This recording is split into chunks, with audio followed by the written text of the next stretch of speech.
Avatar The Last Airbender blew expectations out of the water, and it wasn't too long after its finale that Nickelodeon would follow it up with a sequel series. But even with stunning art and animation, impeccable voice acting, and the same creative team backing it, this series had big shoes to fill. Over its lifetime, it would divide fans, but there's no denying it was as groundbreaking a series as its predecessor.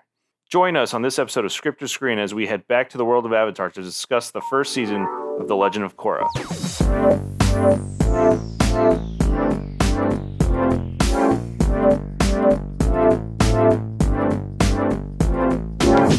Hello and welcome, ladies and gentlemen. My name is Christopher Kitchen. I am one of the co-hosts of Script to Screen. I am alongside you're not long. I was going to say the long-standing other co-host. I mean, I'm 6 feet. I'm a little long, but... What's your wingspan, bro? Hello. I'm Zach Stratman. resident long man of Script to Screen. We're back again for another episode. Zach, how are you doing today? I'm doing pretty good. How about you? Dude, I'm tired, man. I'm exhausted. Let me tell you that much. And it's not due to the show. It's not due to anything outside of just the world around us. We have debates going on. We have new shows going on. We have movies being postponed. Movie theaters closing till the end of time. Life is just really giving us a good kick in the ass right now. Bro, I am feeling it. But it's good that when life's throwing all these things at you, that sometimes you can just go to Netflix and you can find a series and kind of just let yourself just kind of get lost in that series and enjoy it. And I think we did that, and we have a show of that variety that we felt like we wanted to talk about. You know, I really thought you were going to say, it's good that you take all things and then you just make lemonade. And I'm like, what the hell are you talking about? That's totally what I was going for. I'll tell you what our lemonade is, though. It's this podcast. It's Script to Screen, because thankfully our viewership, there was a sudden spike, actually, 2 weeks ago in the release of our Avatar The Last Airbender episode. Because apparently that's a very topical series. I think it's got such a devout fan base that it's something they can't get enough of their content. You know, it's one of those shows where I think as we'll get into it, the show we're about to discuss can be kind of divisive at times, depending on who you ask. But I don't know too many people who look at the original Avatar series and say, no, God, this show's not good or that part's not good. Everyone kind of agrees it's just really good. Everyone agrees that The Great Divide is the greatest episode ever known to man. I know it's my favorite episode. Which is fantastic, really, because this episode of Script to Screen is all about the Great Divide and why it's awesome. Hi, welcome to Great Divider Screen. I feel like that joke is getting very played out now. I feel like there's a certain amount of time that we've used that. Hey, you know what got played out is this series we were going to be talking about on my Netflix queue. So that's true. We're talking The Legend of Korra. That is true. And as opposed to our 2-hour lengthy episode of Avatar: The Last Airbender and it's all of its parts, we are condensing it to just the first book, Book Air, if you will, the first season of The Legend of Korra, originally intended to be a standalone series in itself and a standalone season in itself. Yeah. It was a I guess like what you might call a television event, or a limited series, if you will. I mean, I think that all fits kind of good. So I feel like what a better place to begin than the beginning. What is it? It's the year is 2008. I'm setting the stage here, guys. Avatar just ends. People are happy. People are sad. A really great show just finally ended.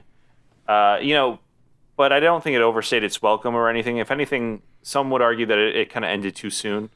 I think it ended right where it needed to end. Yeah, but we were all lingering, wanting Oh, more. sure. We I think at least we wanted something that wasn't just a regular comic book adaptation or something else, which is great with all these expanded universes and everything that they want to build upon these franchises. Well, actually, I will say, it's Go funny you for say it. that. We did get a further expansion onto that story of the original Avatar series in the form of the Yeah. comics, Yeah. which I have not read. But as I understand it from the people I know who have read him, and appreciate the series for what it is, say they're not very good. So Right. that's okay. Yeah. I don't know. I feel like I didn't really need those in my life, or I didn't really want them to kind of exist. I'd rather them put a lot of the stories that they did, I guess, continue to tell there. You don't really need those. It's not that you don't. It's just it's pure fan service and things of the sort. But you know what? And I could be really like crapping on people's dreams and saying like, "How dare you?" But at the same time, like I didn't really care about them. I wanted something serious. But yeah, and you know what kind of would have been the best choice, and the choice they made, was taking this world, this really fun, imaginative playground that they created, and telling a new story in it. I agree. I feel like the kind of culmination of these kind of I guess of the entire universe and everything, they just kind of expanded. Like you said, they expanded on everything and created the Legend of I was going to say the Legend of Korra, the Legend of Korra. Excuse my French. And then just kind of it was kind of anthology, right? Anthology right? They created a new Avatar, a new kind of era. They advanced us 70 years into the future, into this industrial revolution era. I would say it's like the Roaring 20s. Yeah, exactly. Well, the Roaring 20s analog in whatever year the Avatar, because I know I'm not super nerdy in the Avatar: The Last Airbender like expanded universe, but I do know, I think the timeline is basically X amount of years before or after the Air Nomad genocide. So I remember how in the last episode of Avatar we related it to Star Wars quite a bit. Yeah. And something about the Star Wars timeline I've always loved is that they'll say like, oh, this was 20 years before the Battle of Yavin. Right. Which is like the end of the first movie, the original movie, I should say. Yeah. So I just like that. That's like the pinpoint in the timeline, right? Yeah. So Avatar has that thing. So this series takes place. What I'm guessing is, if the math checks out, is 170 years after the Air Nomad genocide. Okay. And but yeah, I mean, it opens up a brand new cast of characters, new heroes, new villains, new animal companions.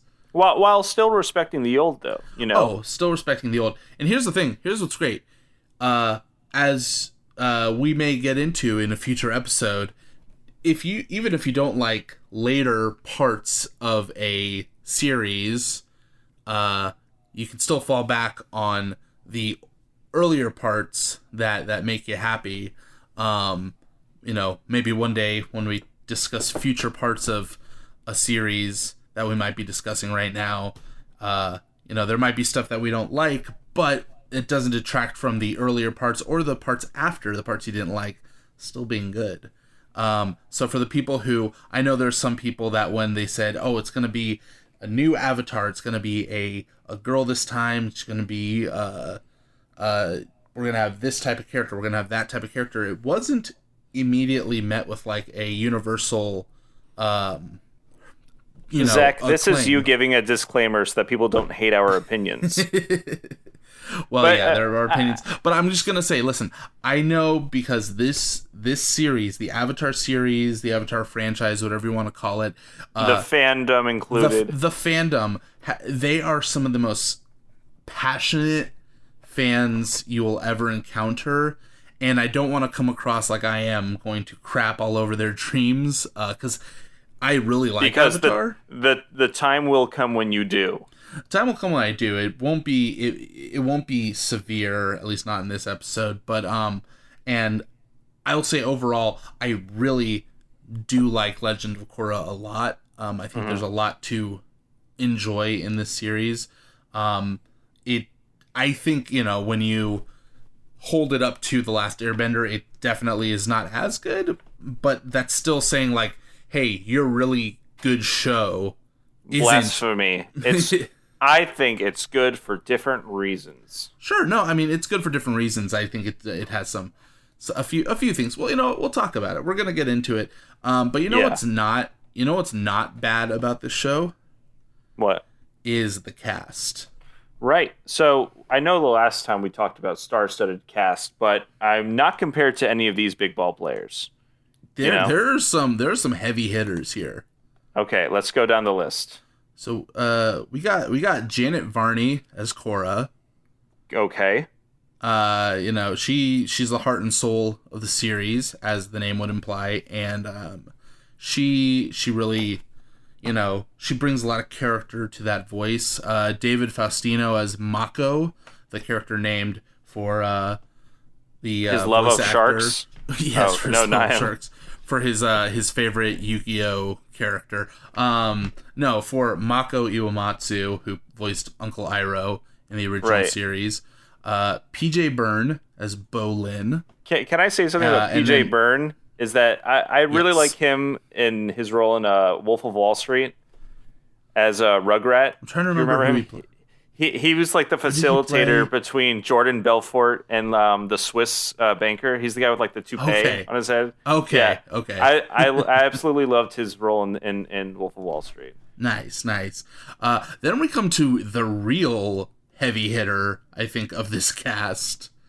J.K. Simmons as the one Tenzin. And only J. Jonah Jameson himself. J. Jonah Jameson, Mr. John Whiplash himself. Tenzin wanted photos of Spider-Man on his desk yesterday. And you know what's great is that, like, he doesn't... Like, he plays it... Like, there's times when he plays a character and times when he plays a real person. And you would think as an animated show, this is a time when he is going to be more of a character, but he really comes across as more of a person in this. Can I say something, too, is that, you almost... It's not that you forget that J.K. Simmons was Tenzin, but every time I realize, like, I watch these, I don't see or hear him at all, like, or at least his person. What I do is, I don't know, I feel like he's just such a great actor, right? That he has that level of, he can provide that kind of performance to any character he kind of goes in. I mean, it helps that you don't see his face, obviously. Yeah. Well, right? I would say they kind of made him. Yeah, he looks like J.K. Simmons. A bit, right. But it's like, I don't think I realized it was J.K. Simmons until my viewing of Korra this last summer, when it right before it aired on Netflix. I actually watched it. I rented the entire series on Amazon Prime or something. I think it was like the month of June, and it was then that I realized, like, oh my god, that voice sounds super familiar, and then you look it up, and there he was, lo and behold. Yeah, that's pretty awesome. But moving on down the list, this is a cool one. Seychelle Gabriel as Asami Sato. This is the actress who played Yue, Princess Yue, in the Shyamalan Last Airbender movie. Well, so look at that full circle. We're getting someone who was in an abomination of an adaptation to becoming, honestly, one of the best characters of this series, at least for me. Yeah. Mindy Sterling as Lin Beifong, Kiernan Shipka of Mad Men and Sabrina. I was gonna say she's in Sabrina right now. She was actually in a horror movie I really liked. I think it was called The Black Coat's Daughter. Really sinister smile that actress has. That's another role, kind of like you said with J.K. Simmons, where I knew about Kiernan Shipka from watching Mad Men for a long time, and when I first watched Korra, maybe not the first time I watched Korra, but rewatching it fairly recently, and it's without really kind of putting two and two together of who the voice is. I was, you don't really notice it, but then as soon as I know it's her, I go, oh no, that's absolutely her voice. When did Mad Men air for its first time? What was its run? Let's see. Oh, here we go, typing away. This just in, Zach is checking. from 2007 to 2015. And I mean, at the beginning of the series, she was a very, very young child. Okay, so, well, all right. So then she was doing the voice work for this during Korra's air on TV. Okay. So I would say she was still kind of coming up, because I don't think... Actually, that's a lie. I feel like Sabrina, though I feel like it's probably her biggest project she's done right now. Oh, for sure. Right now, she's the face of that. I think they just canceled it too. Now that I think about it, I think that well, it's due to COVID and money and all this stuff. But they're getting one more season and then it's done. Well, that's how it is. But I guess for this first season, she plays Jinora, who is Tenzin's daughter. She doesn't have so much of a major role this season. She's kind of a background character, but as we move forward, she crops up as being a lot more significant to the story. She kind of steals the show. She has some moments, yeah. But then let's see, we got D. Bradley Baker. He plays Councilman Tarlock and just a bunch of animals. I mean, if you know D. Bradley Baker in like the voice acting animation community, he's everywhere. He's all the clone troopers in Star Wars Clone Wars, and also I guess he plays what's his name, Rex in Star Wars Rebels. Not to mention he's the infamous number 4 from Kids Next Door. Just a bunch of cartoons. He's really in a lot of stuff. He's renowned. He voices like in this series. I mean, like I said, he's Tarlock. He's Pabu. He's Naga. I was gonna say he is Naga, isn't he? Yeah. Then we get into this is the last couple of names you have on here. Steve Bloom, friggin' Steve Bloom, Spike Spiegel. Like one of the coolest voice actors I think in the business today. I've had the pleasure of meeting him. He's a really nice dude. I know. He said my name in the video you guys sent me. That was pretty cool. Yeah. So it was very cool. He does a fantastic job as the antagonist for this season. And then we just have like these smaller roles. Rami Malek, before he had taken off. Before he was Academy Award winner, Rami Malek? Yeah, I mean, I don't know if this is what was when Mr. Robot was going on. Yeah, I believe so. Mr. Robot was probably in its earlier seasons. Mr. Robot, I can tell you. I think he won an Emmy for Mr. Robot as well. So actually, Mr. Robot started in 2015, it looks like. Oh, okay. So this is before Mr. Robot. I mean, I knew him back from not the Band of Brothers, the Pacific. I was going to say, I think I first saw him in Night at the Museum. But yeah, then we get Daniel Day Kim as Hiroshi Sato, Maria Bamford as Pema, who's Tenzin's wife. Maria Bamford, hilarious comedian. So all around, we have like a great kind of cast of characters. A lot of these people are more known, I feel like, than the last cast. Yeah. At least, I would say certain actors in the original, like Dante Basco or Mark Hamill, obviously are like had big careers before and after. Dante Basco actually he shows up in this series too. As well. Yeah. But yeah, as for like the main tight knit group that we see episode to episode, yeah, this one's definitely has a lot more big names attached to it. Yeah. Well, I mean, which is a great change. It also shows that like I guess they kind of have the budget to support these kinds of names versus like not getting complete unknowns.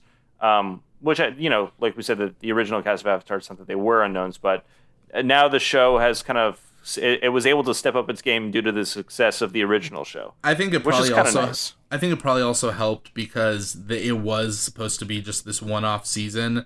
So looking at someone like J.K. Simmons or who's in almost every episode, yeah, where you go, okay, well if you're coming in for one season, that's not that's a pretty okay easy contract I'd imagine to seal.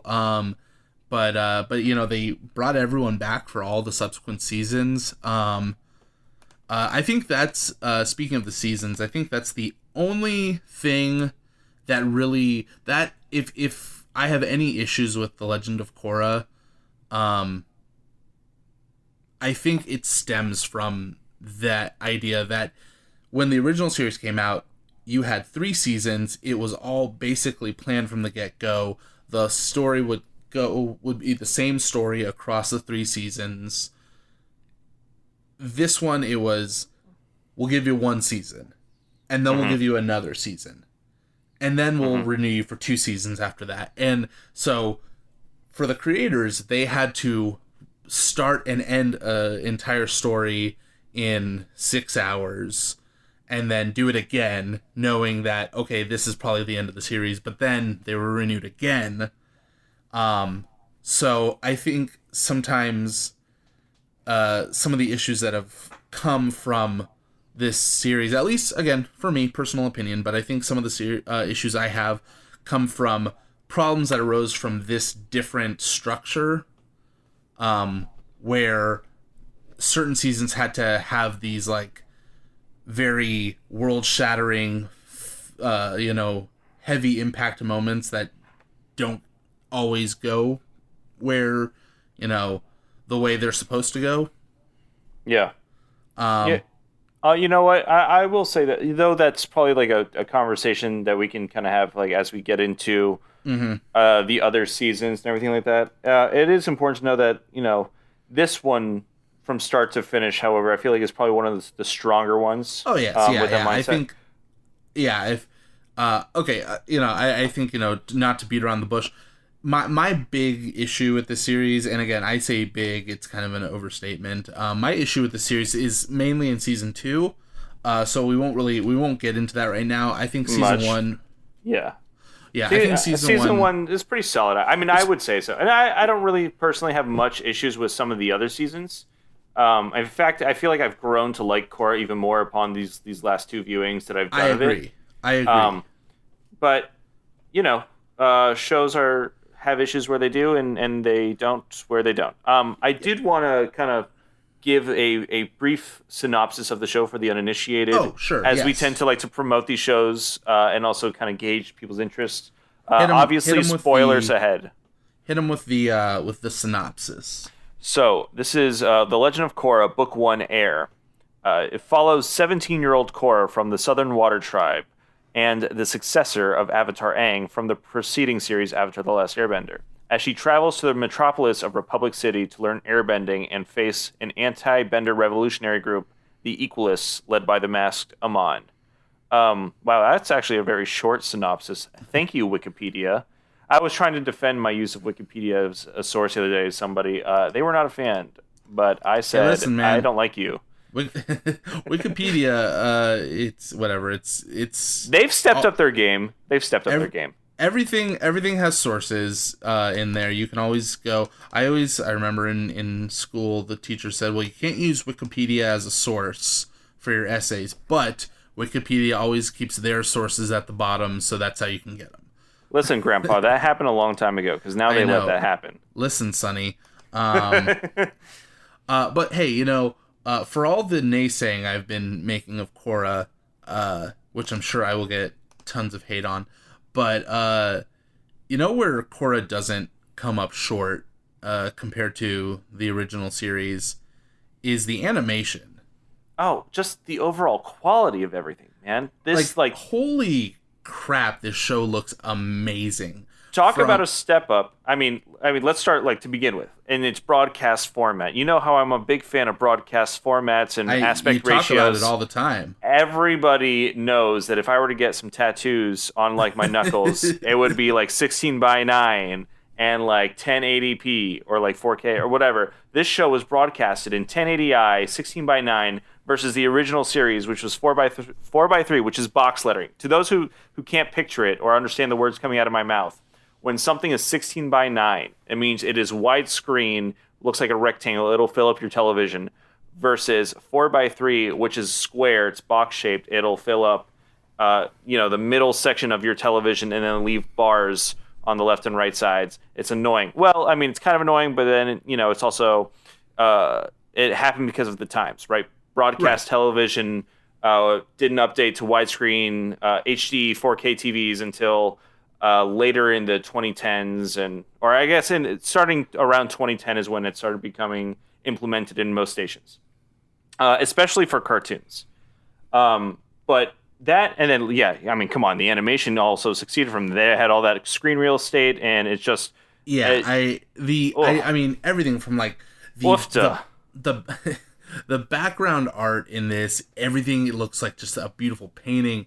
It's probably my favorite. The water, what's that style of painting? Actually, I don't know if it's watercolor, but it seems a little watercolor, and I really appreciate it. There are certain parts, especially when you get later into the series. There's some scenes where the background art is stunning, but the character animations, the people move with so much personality. Studio Mir is the ones who are behind this season. Yeah. I think they handled seasons 1, 3, and 4. I was going to say, I don't know if you're familiar with this, but Studio Mir is actually one of their first projects was The Legend of Korra as a studio. They proved themselves. And it's funny because season 2, I think, is the only season that had a different, partially different production company. It was partially done by Studio Mir, but also by Studio Pierrot, who were, I think, responsible. I'll have to go back and check, but I think they're responsible for the Beginnings episode, which whatever can be said for or against those episodes, they look amazing. Yeah, I would say that the show's just improvement, like the fluidity. Is that the proper pronunciation? Everything was so super smooth.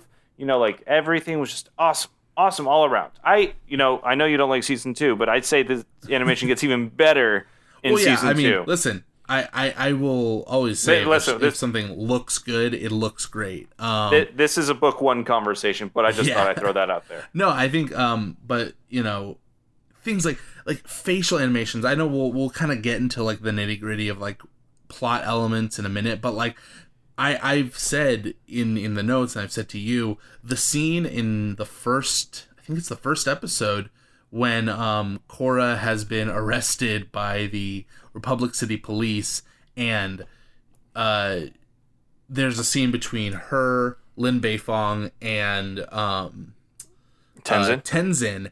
And in like the span of like 2 minutes, there's such like they get the expressions so well. There's that funny exchange of like Lin does the she points at her eyes, points at Korra does it back to her, but with like a funny face, and then Lin kind of like shrugs like what the hell was that, and every little they're not. I was going to say it does a really good job of kind of honoring those like kind of not freeze frame kind of faces that the first series did. But there were definitely moments like when Sokka would have the cactus juice, or like when Aang would kind of mess around with the little ball in his hands and like make it spin around. Like it did a good job of trying to like capturing those kind of moments, but also implementing them in I guess a little more serious tone situations and things of the sort. Especially again as we get later into the series, that facial animation is used to show some pretty distressed expressions. Yeah, I'd agree. But why don't we get into kind of like some of the plot stuff and character stuff we like about this series? First off, I guess let's hold on. Excuse me. I feel like I have some gas or something. Oh no. I don't know. Billy, maybe cut that out. I don't know. No, leave it in. And anyways, I feel like starting with the characters, right? Because now, I know we were talking about their cast and who plays them, but I want to get kind of at the starting point is Korra, right? Our main protagonist. Oh, is she important to the show? Oh, no, she's just some sort of side character. But what I really found, it was quite hilarious, is just her introduction to the series, right? Oh, it's great. You have the White Lotus has now transformed into like this. I don't want to call it a protection agency, but like this kind they've gone public. Exactly.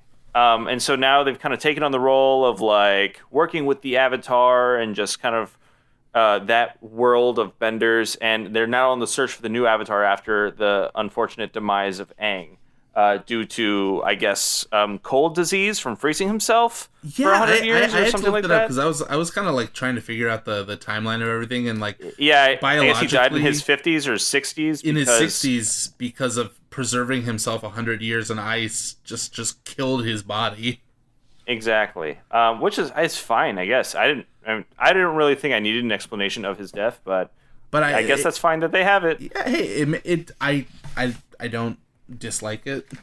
Bingo. But Korra, all right, so the White Lotus is finally in the South Pole, where we find this lovely little family in their igloo, or a hut, I forget what it is, and they walk in and they say, "Oh, so you think your daughter is the Avatar? We've been all over the world." Yeah, we heard a bunch of claims in the North Pole. They know it has to be a waterbender because of the Avatar cycle. Of course. And then in comes Korra, like screaming, "I am the Avatar!" And then Earth bends, water bends. Deal with it. With her little pot belly, like the cutest little situation going on. Her what is it, like 4-year-old character design is adorable. But but then we get this awesome transition of her like doing her final, like one of her final trainings in firebending, and then just kind of implementing all of her moves. She's super tough, I don't know, like she's a prodigy. She is a total prodigy. She by 17 she has mastered fire, earth, and water. Instantly she establishes herself as something that Aang, not that he wasn't a prodigy, but Aang, I know it took him a while to learn earthbending quite well and firebending and just get a hang for these things. Though, Aang had different circumstances. Also, Korra had different circumstances. Right, yeah. It's just kind of great that we're already kind of moved up to speed with everything, and just we're at a different part in the story. Yeah, she's a much different character. She's basically his polar opposite. Yeah. But that leads to like a lot of really fun characterization with her. Yeah, I was really into it. And then you get the unfortunate news after her introduction that it's like, yeah, you may be really good at bending, but you lack every little bit of spiritual knowledge that you need to be the Avatar. And she's just like, it just doesn't come as easy. What do you want to do about it? Which obviously she'll learn later. She's only 17. She's becoming the Avatar. Right. And she's not like Aang, where he had to grow up at 12 years old. The Avatar, I guess they wouldn't really tell her until she's 16, though that didn't even happen at this point either. But right. I would say she gets a little more normal Avatar training rather than what Aang got in the last series. So good contrast between the two. And you know what I really liked about the beginning of the series, without getting too much into the nitty gritty details, Mm-hmm. I think at the very beginning with like the opening of the first episode, you get this cool establishing shot of Republic City, and like Tenzin's voiceover kind of explains that Aang and Zuko made this community after the 100 Years' War as a way to kind of help people heal after the defeat of the Fire Lord. Yeah. And but then aside from that, we don't really see any of it, and then we go to the Southern Water Tribe, and which until season 2, when they expand on it a bit more and you see a little bit more of it, at least for season 1, it looks pretty similar to what it looked like in the original series. It's a lot of ice huts and stuff in the inside of Korra's houses. I would say it just looks like its population has increased. Sure, but it's still a tundra. It's still a snowy tundra, and you go from like what we're used to seeing. It's I always try to think of like, I gotta think about this like I'm watching it for the first time. How would I if I knew nothing going into it, only like say the original series, and you start off in an area that is very reminiscent of the original series. The costumes are all very traditional, especially because like later we'll get into the Republic City where everyone's in suits and stuff. And but I like that we do go from like a very familiar setting, and then we go with Korra, who has spent her entire life in this environment, into the new world, and so we experience it with her. Yeah, I really like that though. I think I mentioned I wanted to mention a point that like, because that's kind of just her sole experience, it really does affect a lot of her character later on in the show. I feel like to a point where some people don't realize that after a lot of the criticism that fans have given the show and her character specifically, what we were established with, what her kind of upbringing establishes about her, right? We later find out that she's kind of been secluded from a lot of other people, hidden from the world to a point. Like, people know there's a new Avatar, but they don't know who or what. she's been sheltered for most of her life, and exactly, basically all of her life, really. Exactly, and she in a way can sort of be reliant on the people around her, but truly she seems like she's just relied on herself to do everything, and she's a tough cookie, right? why wouldn't she? Or then besides her trusty polar bear dog thing, I don't know what animal you would classify Naga as. I believe they refer to her as a polar bear dog. But I mean, like that alone affects her way of thinking, how she handles things. Very rash. There was actually I kind of want to correlate her to our first edition of James Bond with Daniel Craig in Casino Royale, where it's like we're kind of we're familiar with James Bond, we're familiar with the Avatar, but like we're kind of given the new take that like this is just like a rash character, right? Like they will do things however they see it because they can. Fiercely independent. Exactly. And so that is both to her character's I guess successes, and then to her detriment later on. But I mean detriment for more like her arc. Like it'll really affect her negatively in the end, which I think created some really good story and plot points.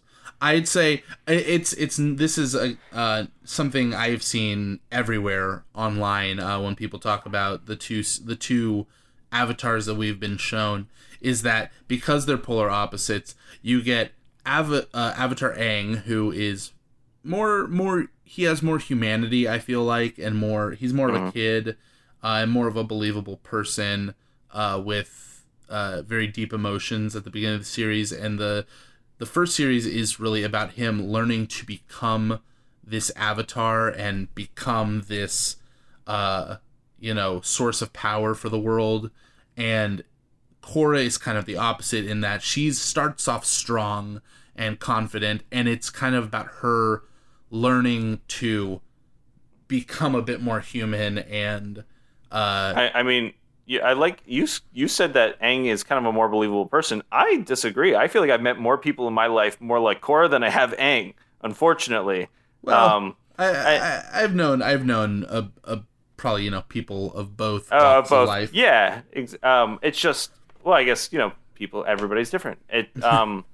No, but I feel like it's also has to do with like Aang's upbringing as like an air nomad, right? Or I guess what the world has created us or wants us to believe about air nomads, and just kind of how they were brought up to, they're against fighting. What's the word? Pacifists. Yeah, they're. Excuse my. I don't know things sometimes. That's okay. Yeah, they're pacifists. Like they're vegans, for Christ's sake. Like they treasure every little bit about life, and versus Korra has so much to learn about life. I mean, right?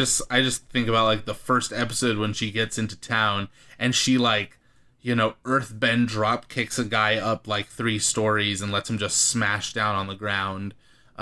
She's not afraid to knock heads. Whereas with Aang, you had to like literally steal his bison and like trap him in a desert to get him angry enough that he would want to hurt somebody. So yeah, Korra is really refreshing in that she's totally different. What a clever new take. Yeah. She establishes a complete new identity for the series.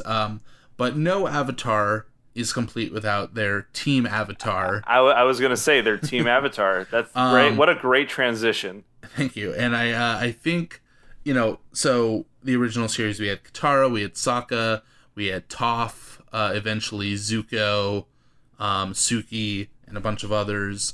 So this series, we get Mako, we get Bolin, who are brothers. We get Asami, and I would go as far to say Tenzin and Lin Beifong are also like honorary Team Avatar. That's true. It's funny because you know how in Teen Titans, another cartoon, where how they gave everybody little like communicators, like you're a member of the Titans now. Right. That's probably what these guys ended up doing in a way. I would say like it's I think every character in the original series, they're all really well written, and their characterizations carry through from start to finish consistently, and where they change, it feels natural. So, like, for example, I look at someone like Sokka, who is kind of, he's meant to be a parody / takedown of the idea of toxic masculinity. You know, at the beginning of the series, he's, you know, he gives Katara crap for being a girl, and he thinks he's tougher than Suki because she's a girl, and throughout the series, he's able to kind of like learn to be like, oh yeah, dude, it doesn't matter. You only have to mention the first episode because Katara calls him out on being like a sexist, like you know, all these other things. What? That was interesting first episode. Yeah, and he's quick to change, but when he does change, it feels natural because he's had his comeuppance and he's realized that he's not the biggest fish in the pond.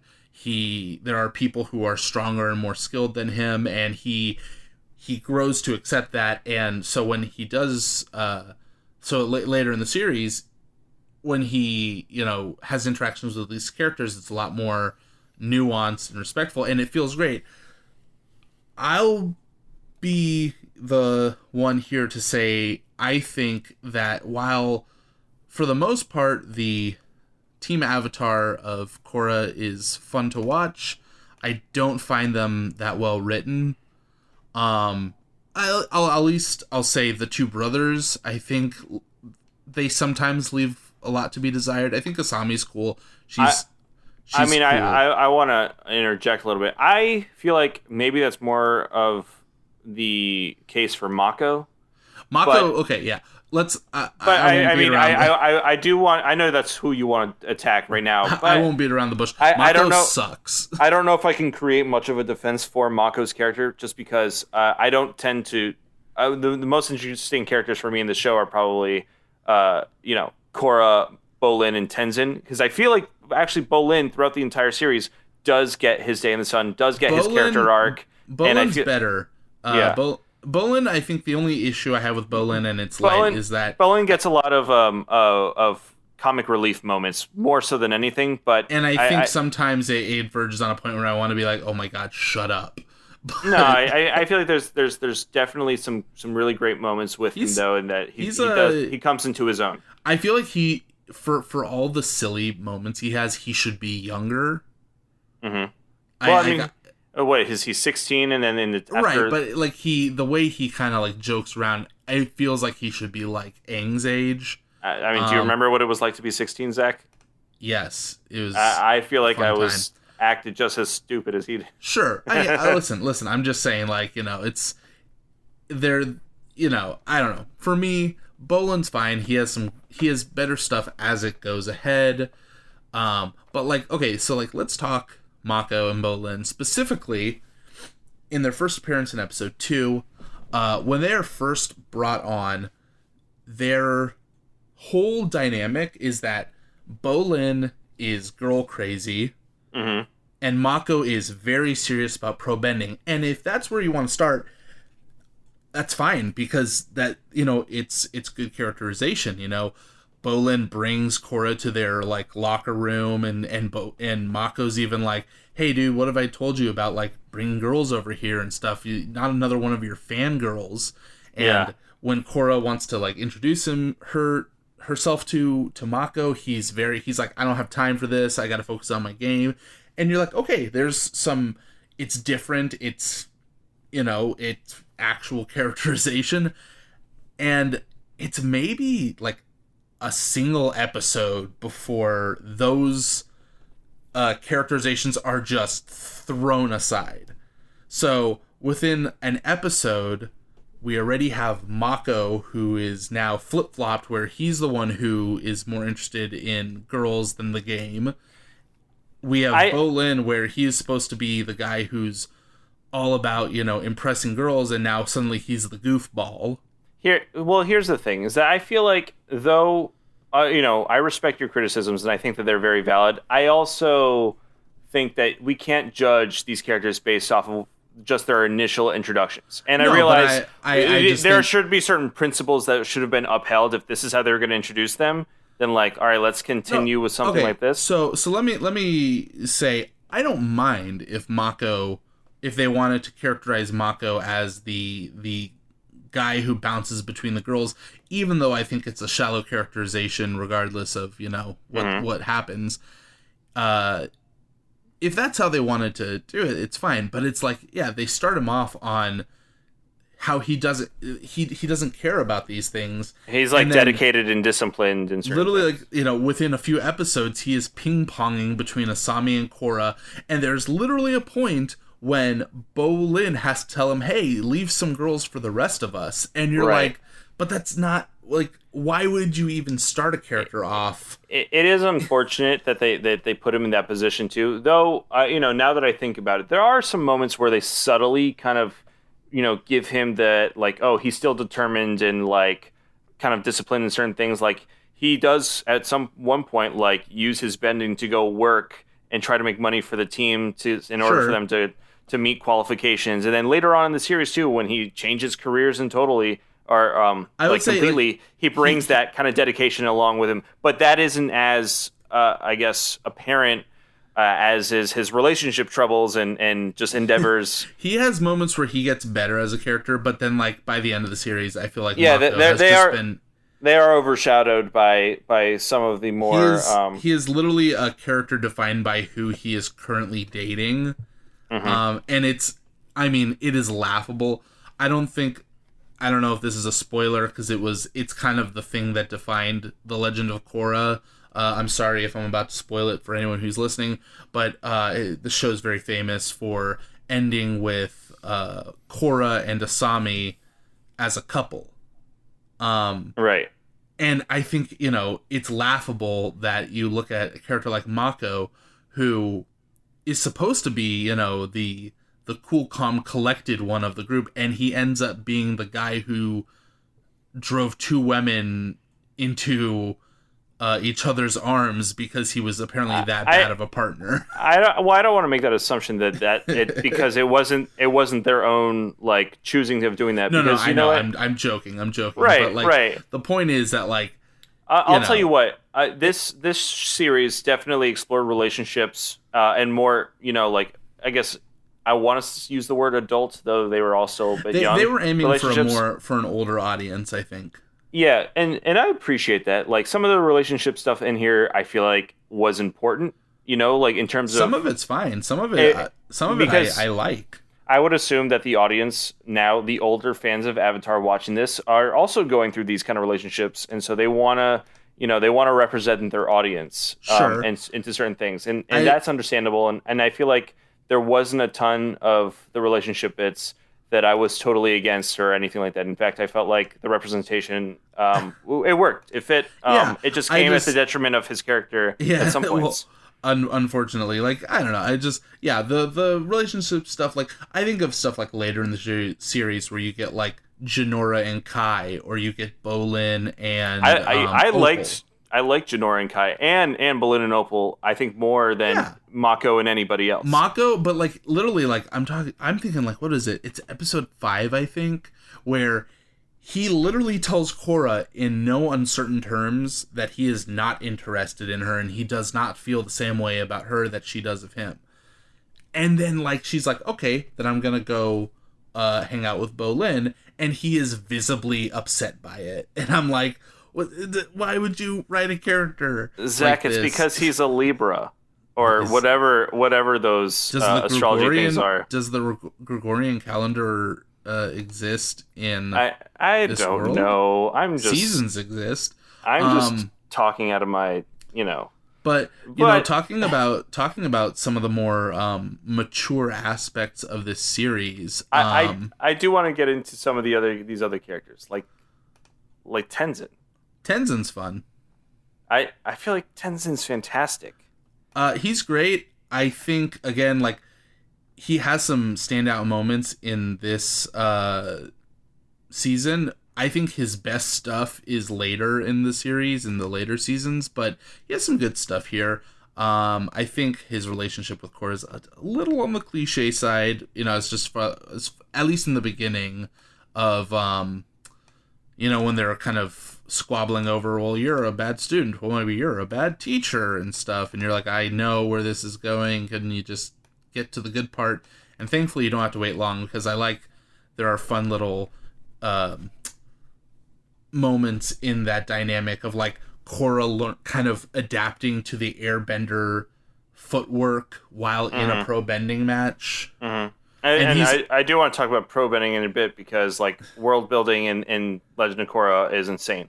There's like they've taken everything that was introduced in the original series and like kind of dialed it up to 20, to 11, if you will. It's cool, and I like that Tenzin, he dismisses pro bending. He's like, this is a waste of time, and you know, you need to focus on your meditation. He's just jealous that there's not an airbender role for pro benders. Well, maybe if he was, maybe if he and Pema stopped being so lazy. No, I'm kidding. But yeah, he's fun. I like later when they're watching the finals and he's getting like really into it, and Lin Beifong's like, "What the hell, man?" Yeah, I mean, well, you know, I feel like you earlier were talking about like mature. Like there is also mature relationship bits when you want to talk about Tenzin and Pema, but then also when it's alluded to that Tenzin and Lin Beifong, the daughter of Toph, also had a thing previously. I think did I put it in the that moment in the notes? I think I did, where he's like Korra kind of like puts two and two together about him and Beifong, and he's like starting to explain. He's like, people change and they move on. He's like, why am I even telling you this? Oh man, you know, it's just this show did a good job, at least in the very first episode, just kind of connecting us throughout the world. We meet Tenzin, Aang's, I guess he's not his old son. He's the youngest son, almost a spitting image, right? Born an airbender. Has 3 airbender children, and then 1 on the way. We don't know. His wife is an air acolyte, not a bender. I'm just gonna say this. I didn't know this until like the other day. Apparently, like he's like 50 something and she's 30 something, and I said I did not realize they were that far apart in age. But you know how many people have that age difference? I was gonna say they're both adults, and you know they're also fictional, so it doesn't bother me. It just I didn't realize it until the other day. But it just kind of, and then all right, so that's one lineage that we get, right? And then we get introduced to we were talking earlier about the police force in the Republic City, led by Chief Beifong, and then Korra's like, "Wait, you're Toph's daughter?" Like, of course. No. But you know, I think it's kind of great lineage. Everything is working. I think it's cool. You know, she's got a very, you know, at first she's really gruff and unfriendly, and then as the series goes on, as the season goes on, she warms up more to Korra, and to the point that by the end she's like making these like, you know, noble sacrifices for the good of the airbending family. I like the scars on her face. I like her character design. It's very well put. Also, her suit and all the suits of the armor, or I guess the armors of the police force of Republic City, just really awesome, cool metal bits. She literally uses her metal bending to throw on her armor and clothes. Pretty cool. And not to mention, she can open up her shoes so that her feet can feel the ground. One of my favorite moments of the season is awesome. It harkens back to Toph's like sonar ability. Yeah. But yeah, when they swing around, it's like this cool mashup of like Spider-Man and Attack on Titan. When they're like zipping around on their like metal cords. I'm telling you, pretty awesome. They take the best parts of every piece of bending and then they throw it into the show, and they expect us not to like just absolutely fall in love with every single bit when they absolutely knew that we were going to. Yeah, it's really cool. And you know, let's see, we have Asami. I think she's a fun character because I was doing some, you know, a little bit of research for this episode, and she was originally intended to be a villain. But as they were writing her, they said, well, we need someone who represents, you know, the non-benders of the world, who's a good guy, and they chose to use her and set her up as a good foil against her father, who is kind of like the benefactor of the equalist movement. Right, and which we'll get into in a second, I guess, when we talk about Amon. And yeah, but it's cool, you know. You can see they're still like kind of like her appearance is a relic of her former role, because she definitely has that like film noir femme fatale look going on. Yeah, and I would say her design is I guess it's the eyes, right, and her lips and the way they styled her hair. Not to mention her outfit's actually pretty like, well, her outfit's actually reminds me of I don't know how familiar or how well you remember the Atlantis, the Lost Empire, the Disney animated film. Yeah. The second in command, I forget what her name is, but the blonde woman that kind of takes Milo yeah, she reminds me a lot of her design. Who she was a villain in that movie. Yes. But overall, Asami proves kind of her abilities and just kind of has all these amazing resources thanks to like her family's business and her company, and I would say performs as the Sokka of the show in a way. She's the non-bender, good at hand-to-hand combat, smart person. Yeah, awesome. She's really great behind the steering wheel too of the Sato mobile. I like that they it doesn't come across like they're just checking off boxes of like, okay, here's the female character and we have to give her a talent and we have to make her good at something. It's like, it makes sense when you kind of delve into her character. Like she's the daughter of a very rich man. Of course he would make sure that she knew how to defend herself, 'cause she's a very independent person and not someone who he was going to really easily hold down and keep at home if he wanted to, No, she really is her own, and her introduction is great because she starts the series running Mako over, and I mean that's what everybody wanted, right? Yeah, that's what I wanted. But I want to get into the Equalists and Amon, but I want to throw a really quick shout out to Oogie, our new flying bison of the series. He's one who has We'll get a bunch of flying bisons later, but Oogie, he's he doesn't get enough of the limelight. I feel like he's a nice darker shade from Appa. Yeah, and he's kind of shaggy, but like super cool. And as soon as you see him and you find out his name's Oogie, I don't know. His name just reminds me of my dog's name, Iggy. And I love my dog, so I love Oogie by association. I think there's a lot of fun little bit characters. There's the pro-bending announcer. He does all the recaps, so he's the guy who talks like this, and very roaring 20s, very radio. He's very voice. very funny character. Shout out to the other children of Tenzin. I know we mentioned Jinora, but Iki and Milo, also great. Milo's almost the spitting image of Aang. Oh, but I mean, they all are in a way, right? Yeah, I think they each share one aspect of him. Him more so because he's a boy, but they're fun. I think Rami Malek as Tano, I think, is pretty entertaining. Kind of like he's like this pompous ass, Yeah. But yeah, so I think there's just a lot of good characters in this series, except for Mako. Speaking of great characters, let's get into the antagonists, because I don't know if you remember, Zach, but the very first Avatar episode we talked about, I discussed how I talked about the lack of other villains in some of the series, and how it was just very evident to everybody that the Fire Nation's the bad guy, and just hate those people, and they all suck. And you don't really get to. I mean, you get to see little nuanced Earthbenders and other people, the like, if you will. But this is the first time, or I don't want to say it's the first time, but we really get like the non-bender side, like what these people think, or this specific group of people think about the benders, and how they are just the scum of the earth, and they took their jobs, and just this movement, the Equalists, with their leader, the masked man Amon himself. I think, he's played by Steve Bloom. I think he's a very cool, menacing character.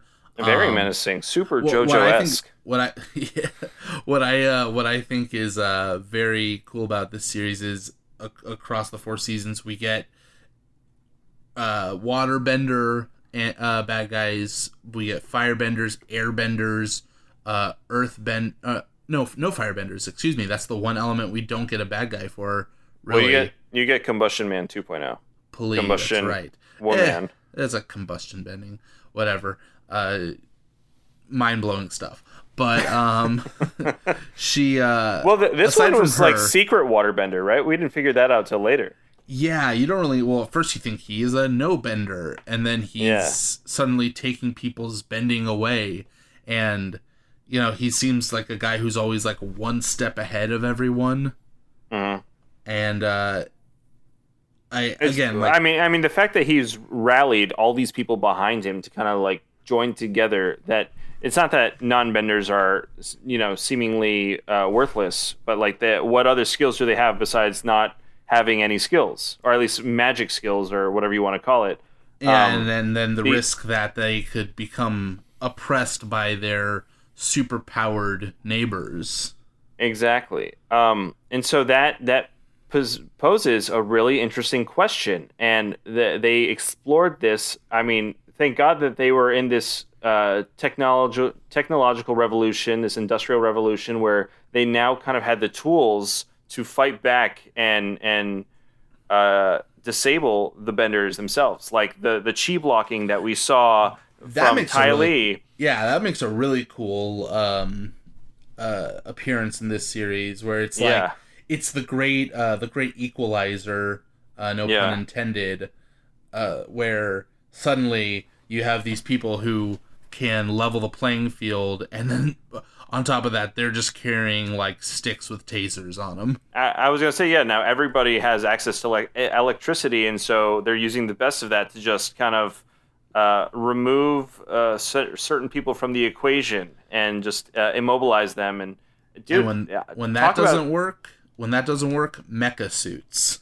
Platinum mecha suits, because platinum can't be bended for whatever reason. Doesn't platinum come from the earth? It's because it's too refined. I feel like if Toph Beifong were still alive, she is. Hold on. This is a show about dragons and badger moles and people who can bend the elements to their will. We can't start arguing the rules. Listen, if there's a will, there's a bending, and there's a way. I'm okay with platinum bending. It's a good limit. Yeah. Well, we'll see. If they ever make Avatar: The Legend of Bob, maybe we'll get that answer someday. Bender. He would be next, wouldn't he? Or actually, I want the Dark Avatar series. The Evil Tar. Oh, don't worry, we'll cover that in the next Korra episode. But I mean, overall, character-wise, I feel like a solid group overall. I know everybody's got their complaints, but I think our heroes and then our opposition, it led us to have some interesting conflicts. So I guess I kind of want to jump into some story here, if you're comfortable with that. I'm always comfortable with it. Because, as kind of Avatar Korra makes herself and her presence known to the world and to Republic City, she's met with some, I guess, kind of sinister, or some characters with some ulterior motives. Are you speaking maybe specifically about one Councilman Tarlock? Yeah. How does that work, by the way? Because there's already a Water Tribe representative. Is that other guy like the Northern Water Tribe representative, and Tarlock's the Southern Tribe representative? Well, what is the dynamic there? Tarlock, he says in the series that he's from the Northern Tribe. Oh, okay, and they have a Fire Nation person and an Earth Kingdom person, and Tenzin, who is heir for all 5 people in his nation. Yeah, I don't know. I guess the not the nomads, but the acolytes would consider themselves Air Nation. I guess that's true. But no, I would actually agree. It's we're an interesting dynamic there, and especially because of the fact that none of the other council members actually really matter. It's outside of maybe the one time we get to see them vote. It's all just Tarlock put against Tenzin, and we get to see how that goes. And then Tarlock's focused his attention all on Korra now that she's around. Tarlock is a character who I think becomes a lot more interesting as the series goes on, because at the beginning he is scene-chewingly, like, nefarious. Mm-hmm. Like, there's so many times where I'm expecting him to, like, tweedle a mustache, you know? Yeah. But maybe like, one even, of his dreadlocks. There's like this one clunky bit of dialogue, like when he's first introduced. I'm trying to find it. It's in my notes. Oh yeah, it's Tenzin says to him, "This is just another one of your ploys to get more power, isn't it?" And I'm just like, well, if you're just gonna say it. Yeah. So, I mean, you know, he's I feel like as his character kind of gets more developed, though you like to call him a red herring of the show, of this season. Red herring. You know, as the faux bad guy. I don't know where I'm going with this thought. Okay, well that's okay. Tarlok, you know, he's I think played a little too obviously not the real bad guy. Because I remember, I think the first time I was watching the series, I was like, oh man, maybe he's Amon, you know, and he's playing both sides and stuff. But then, like, obviously he gets captured by Amon and gets his bending taken away. Yeah. But, you know, for those first few episodes, it's like, you want to be like, oh my god, just get to the reveal. You know, like let's get on with it. When he and Korra finally fight, it's pretty cathartic for the story, but also just because, like, it's a cool fight. I would say so. Man, he makes that, like, ball of water, and he's just, like, shooting out, like, you know, blades of ice at her. And when you do delve into his past and, like, the kind of, like, what made Tarlok and, by extension, Amon, a.k.a. Noatak. Tarlok's estranged older brother. Yeah. That's some really interesting stuff. I think we talked about it last time with regards to Zuko, that he was a character shaped by his by the abuse of his father. Mm-hmm. And we see that again here with Tarlok and Noatak, that the men they became was a direct result of their abusive father Yakone, who was Republic City's biggest crime boss. He was the John Gotti of Republic City. He was this like mafioso in the Avatar world. But you know, I want to say it comes with the territory because of this new age that they're in. And I honestly, you know, I don't think we mentioned enough about the new outfits, the new style of buildings, the fact that there's cars everywhere. Right before it was just horsebound carriage, Sautomobiles. Pardon my French. But also the us getting these tidbits about Yakone, and just kind of this past, they're presented to us in the form of, like, flashbacks that Korra's receiving. Remember, Korra is, as we said earlier, is not in tune with her spiritual side, but she gets these visions, flashes. Yeah, which are messages, if you will, being sent to her from the Avatar previous to her, which she has no contact with at all. Less spiritual than Aang. By the way, Aang had a very interesting spiritual time. I don't think people realize it also took Aang a little while to get used to the whole spiritual talking to old Avatar stuff than it did Korra. But anyways, I digress.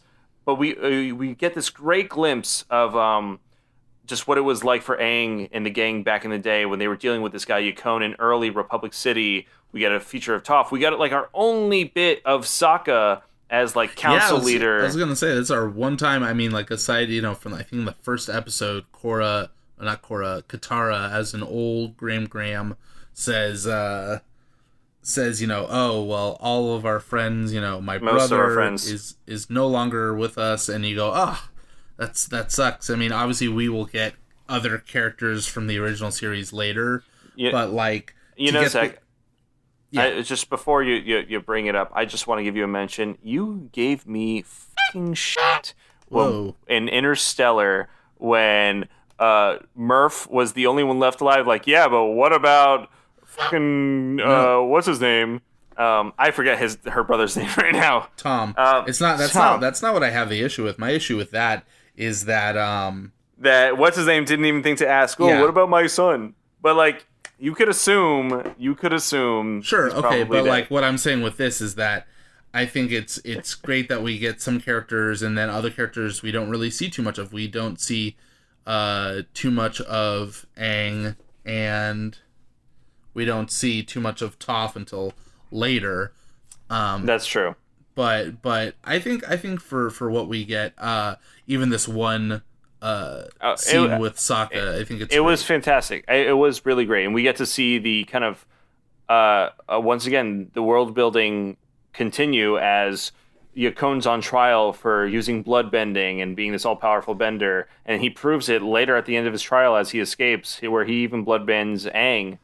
Unfortunately, then Aang uses his he makes the mistake avatar. of trying to kill Aang. Yeah, which activates Aang's like murder mode, avatar state, if you will, and then Aang uses energy bending to remove his power from the equation. Yeah, I always did find the line that Aang says they're a little basic, where he's like, "I'm taking your bending away, Yakone," and I'm just like, "That's all you got."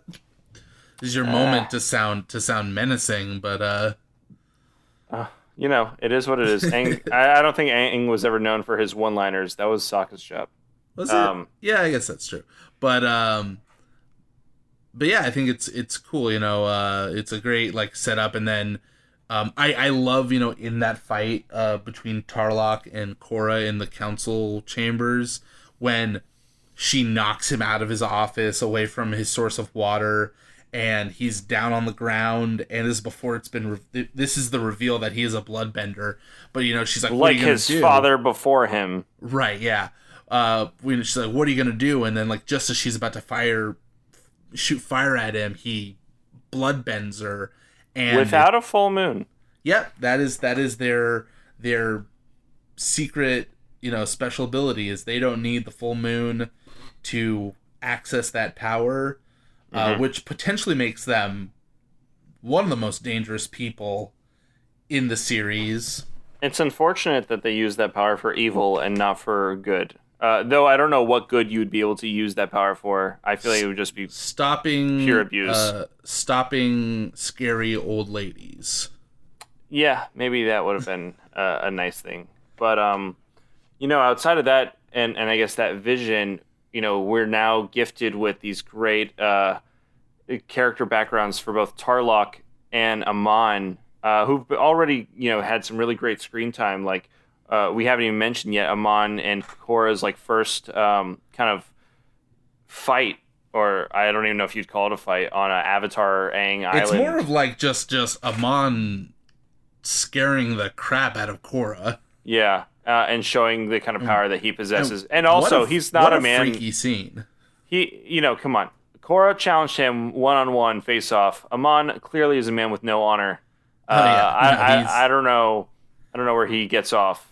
Well, I think, yeah, he's a trickster, that one. But, I mean, that scene when she's on Avatar Aang Island and she thinks she hears something, she goes to check, and then suddenly she gets captured, and they're getting her with their tethers, and they're pinning her down, and they're taking away her bending with the chi blocking, and it's a freaky scene. Especially I don't think she realized what was happening, especially after she's like, "Well, Amon, looks like you're a no-show.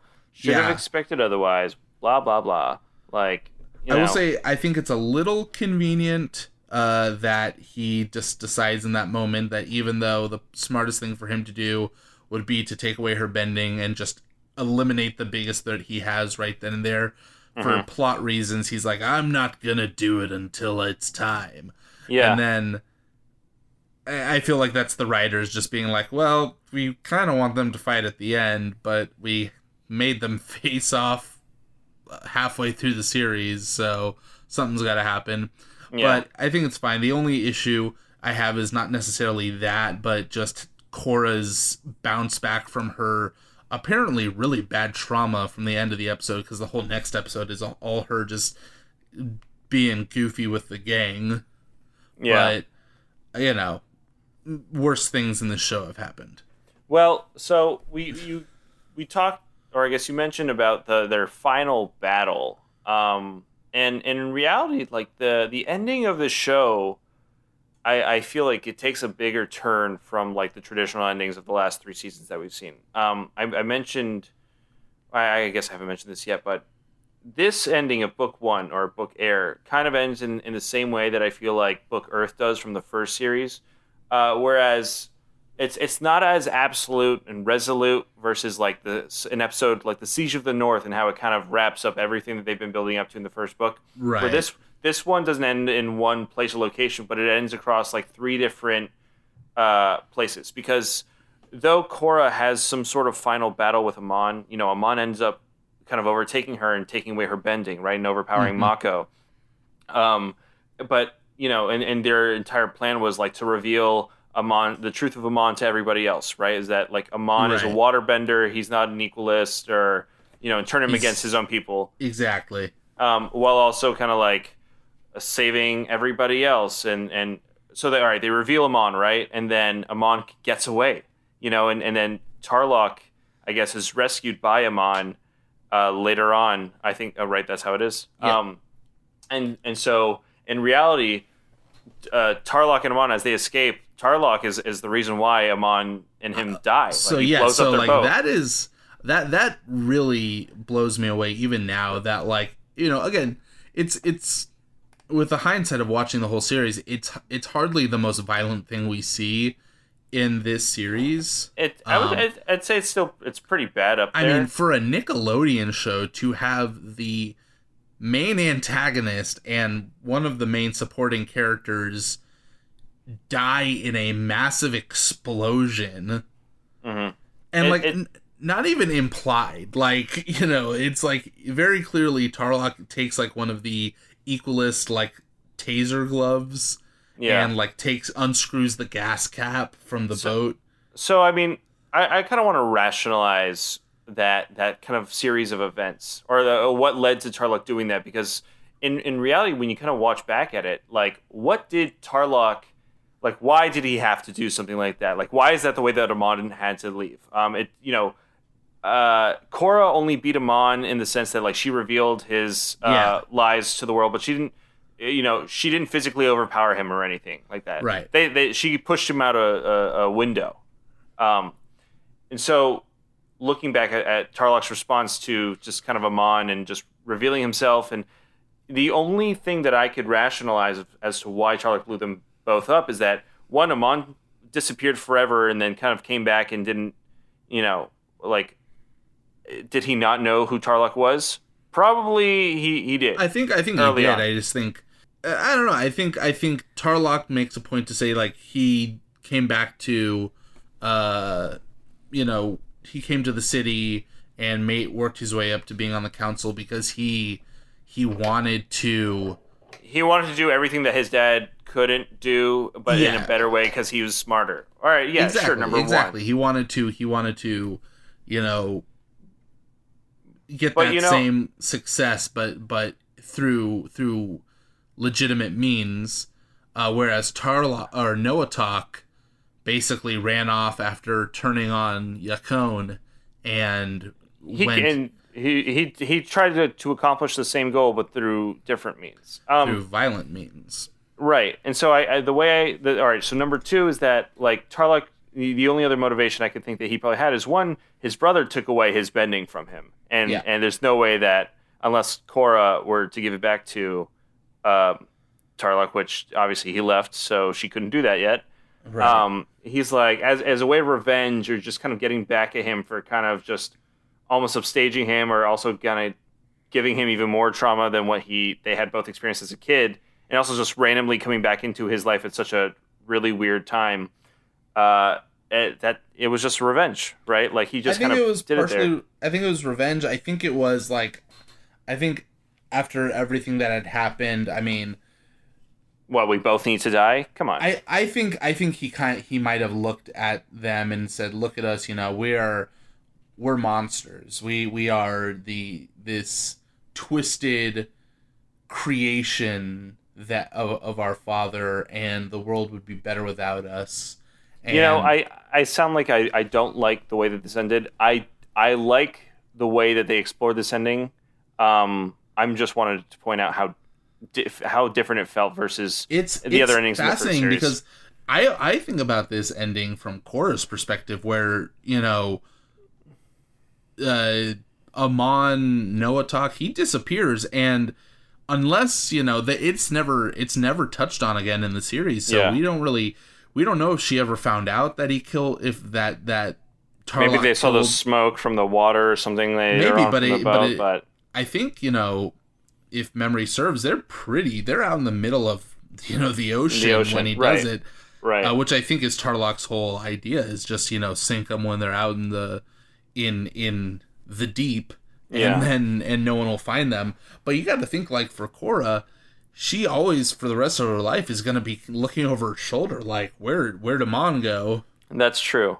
Now, I guess wanting to circle back to the other parts of the ending of the series, which is kind of Korra coming into the idea that, like, okay, now she's just an airbender, not the Avatar. Our first sense of, like, everybody complains, a lot of the fan base complains about Korra's failures as the Avatar, and, like, Aang didn't need to do this, or, like, you know, Korra needed help every season or something like that, though Korra's journey itself, I firmly believe it's much different from Aang's, and, you know, we didn't get the show because we wanted to see everything the exact same way or done the exact same way. We came to see different experiences. I like her experience at the end of this, that, you know, she learned airbending at the right time, I think. She learns it at exactly the right time. I know, but I feel like it was kind of well earned and deserved, and in a way it's like you almost forget it, but it comes, I'm like, oh, like, dude, I don't know, I'm a fan of where it's a great moment. I think the only part about the ending I don't care for, and I know in our notes we kind of went back and forth on this a bit, and this is a total personal bit, this is just my personal taste.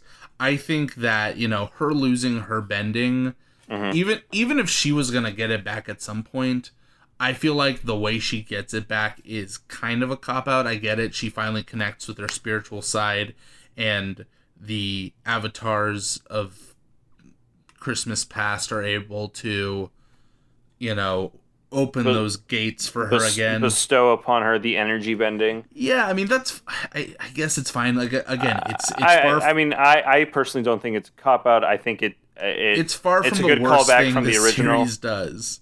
Sure. And yeah, it's fine. It's like, okay, cool. It's energy bending. It's Aang. We get to see Aang as, like, and then not to mention you get, like, this great moment of her, like, using the energy bending to you know, return the bending to, you know, at least we see Lin, right? And we can assume other I'm people sure that she lost did it their to stuff. everybody. I'm sure she went back to Republic City. She's like, all right, people, line up.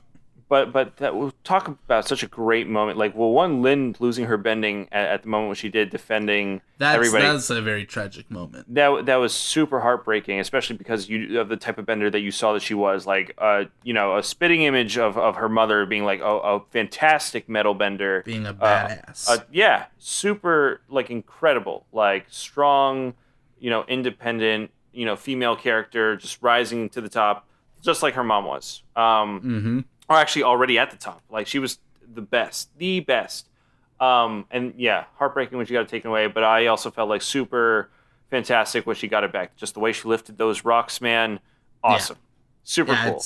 It's cool. I think it's good. I think overall the series ends on a pretty much, you know, a good note. You know, it's hope is restored. Again, they had to wrap this up pretty cleanly because for all they knew, this was all they were gonna get. Yeah.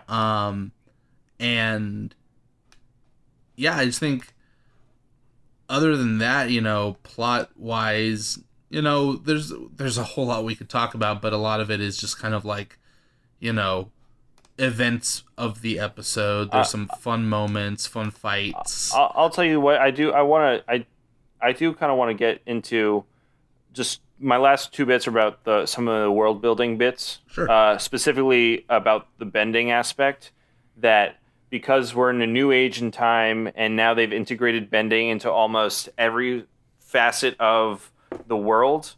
Like, the fact that they use, like, the electricity firebending to help provide power into manufacturing, in all these different industries, super cool. The fact that we now have pro bending is really cool. That fantastic way. I wanted to touch what you just said about the whole, like, you know, how they're using, like, you know, the bending for industry and stuff, like how lightning bending is now being used in is being used in, like, what do you call them, power plants. Yeah. The metal bending is now used with the police force, and I like that. I have heard from people who, again, know the series and know the lore a lot better than I do, have said that if you go back to the original series, lightning bending was one of those things that was really reserved for the royalty, for the important people, the big people of the world. Yeah. So to see that over the course of 70 years, that skill was learned by the common folk, and it was... Yeah, in a way you could argue that it kind of made for, a better change in society. Now that it was more accessible... Yeah, it really helped out. That's where I can excuse some of the, especially as you get later into the series, some of the technological leaps that they make, because you're like, okay, well, look, these are people who can generate electricity at their fingertips. I'm not gonna rack my brain over how they came up with certain, machines and stuff so quickly when they can bend metal, to their will and create lightning. Industry would build a lot faster in a world like that than it would in our world. Listen, how long did it take them to build the second Death Star? 2 years, I think. Exactly. So they can do anything. Right. So, outside of the... that aspect of the world building, I feel like the final unsung hero of the entire show is the music. Pabu. Oh. Well, Pabu, also a fantastic character. But yeah, the music's incredible. Music is like an upgrade. Not like an upgrade, but like it totally fits this really great jazzy, upbeat tune. Well, yeah, I was going to say, there are two kind of like types of music in this series. Both work really well. The first, I think, is our traditional kind of instrumentals, kind of Eastern influenced instrumental pieces. I think the one I mentioned in our notes is the track "Fresh Air," which is kind of Korra's go-to theme, her musical motif. I know it's the one song in that series that whenever it happens, it you can feel it stir something up inside. It's a great track. But yes, yeah, the jazz, when you get to Republic City, when you have these fun like chase scenes or or like kind of like comedic moments, or even the fights, you get these like bombastic, horns and drums. Dude, and stuff. Yeah, the drums where it's like dun dun dun dun dun dun dun. Like, oh yeah. Man, like way to change the mood, get me excited. It totally fits, because they're going for this like roaring 20s thing. I think the first time it pops up is when, I may be totally wrong, it might pop up when she's first doing her practice with the White Lotus, but I want to say the first time you really hear that, I think it's when she's running through the city on top of Naga after she gets chased out of the park, I think. And it is fantastic. Suddenly you're just like, oh, this is a completely different beast from the original Avatar. I personally think it does a great job. Show overall establishes itself in this season as different enough from the series to kind of stand. I don't want to say stand alone because it does still sit on the back, but it's super, super well done. Yeah, it's really well done. It's fantastic for all the nitpicking I've been making of it. It really is an accomplishment. I don't think it deserves. It is the kind of follow up I feel like that I wanted in a follow up to this kind of show. I think it's the type of follow up that more series and more franchises should try to do, where you just tell a new original story. One day we'll maybe talk about other franchises that had continuations after their original story and whether or not they were good decisions, but kind of like Fargo, available now on FX. Watch season 4. Confirm the first episode was fantastic. The other 2 are available as of this recording. Can confirm the other 2 were also fantastic. But yeah, I think that's a kind of thing I'd like to see more of. Just keep the world, keep the continuity, but give me something new. Give me a new story. Yeah. I agree. I don't know if they would ever consider doing another sequel to the Avatar series.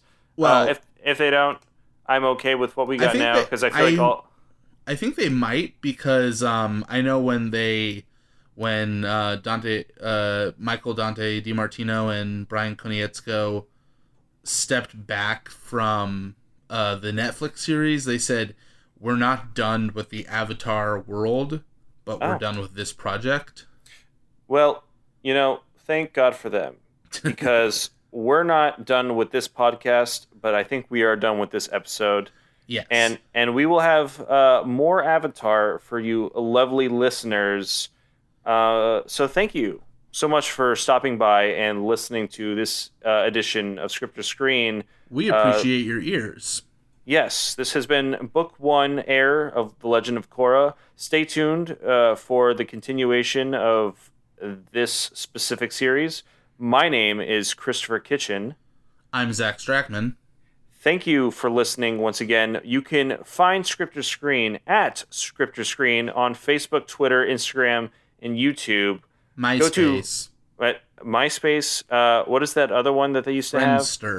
Friendster? Oh, man. Napster. Please visit www.scriptoscreen.com to find out where you can listen to our show if you're looking for a new platform. If not, give us a follow. Like, subscribe, share with your friends. Comment, tell us, give us suggestions on what you think you would like to hear us talk about in future episodes. Also, do you like what we had to say about Legend of Korra? Did you like what we had to say about the last Avatar Airbender? I didn't say that right. Am I wrong for butchering the name of that show like that? Am I wrong for saying parts of this series weren't as good as the other series? Tell me how wrong I am in the comments. I think this outro has gone long enough, so I'm just going to say goodbye. Have a good one. Thanks for listening.